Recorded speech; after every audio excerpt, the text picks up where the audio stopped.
Welcome back, everybody, to Tabletop Vibes. Today we are looking at Gnome Nabbing Grannies by Fry Sauce Games. Adam, besides your cool tattoo, my new ink.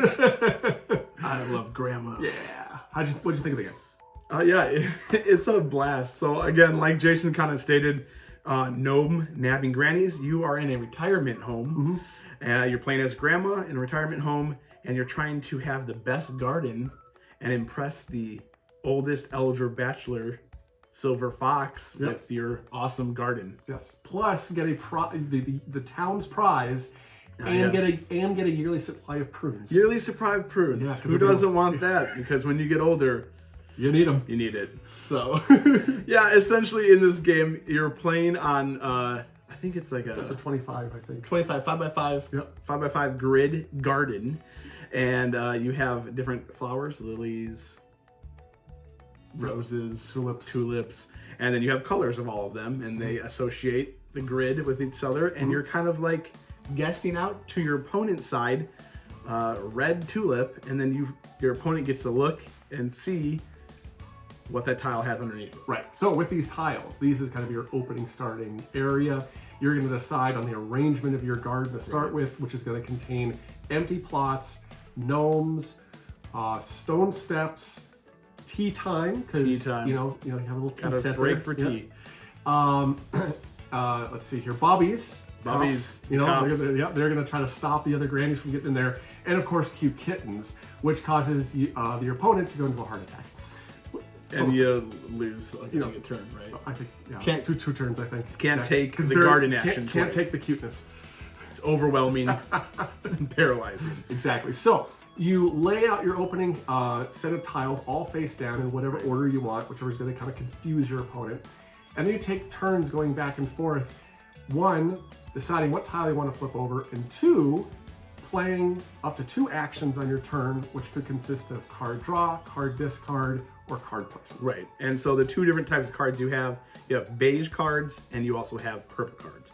Beige cards you can play on your turn immediately on your turn, and they usually do something to either gain you more cards, peek at someone's garden tile, swap your own garden tiles, a lot of like manipulation.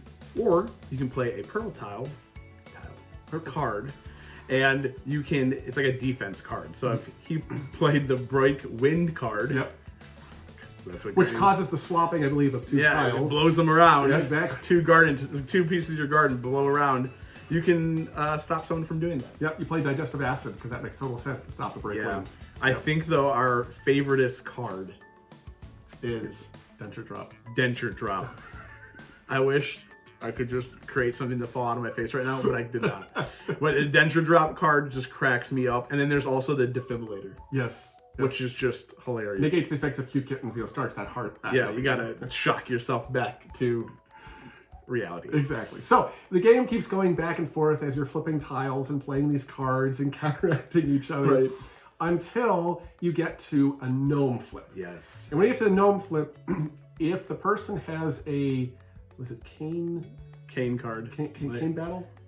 Crazy cane something card. It's like literally you're playing a card to battle your other opponent granny with your cane. Right. So they come in and try to steal your gnome.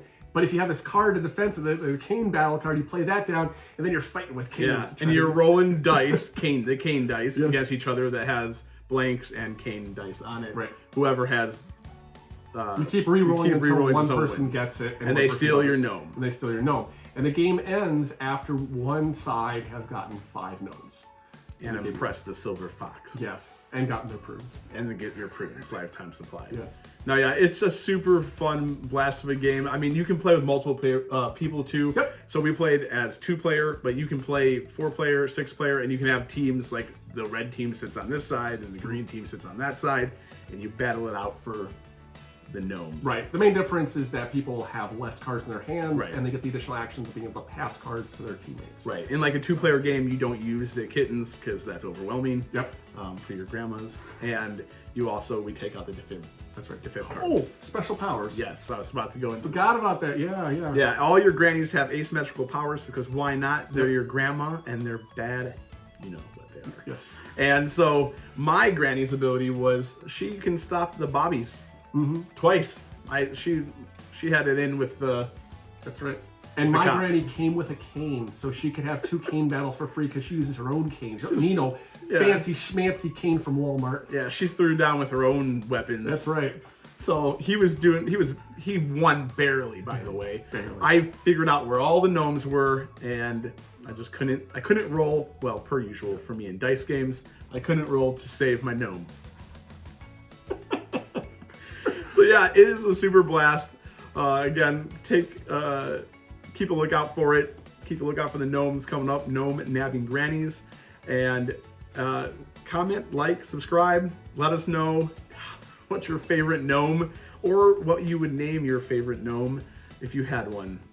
I think my favorite on this game was Dimples. Yes. I think an ideal name for a gnome is Gnome. Gnome. Gnome. And we're Tabletop Vibes. And we'll check you next time.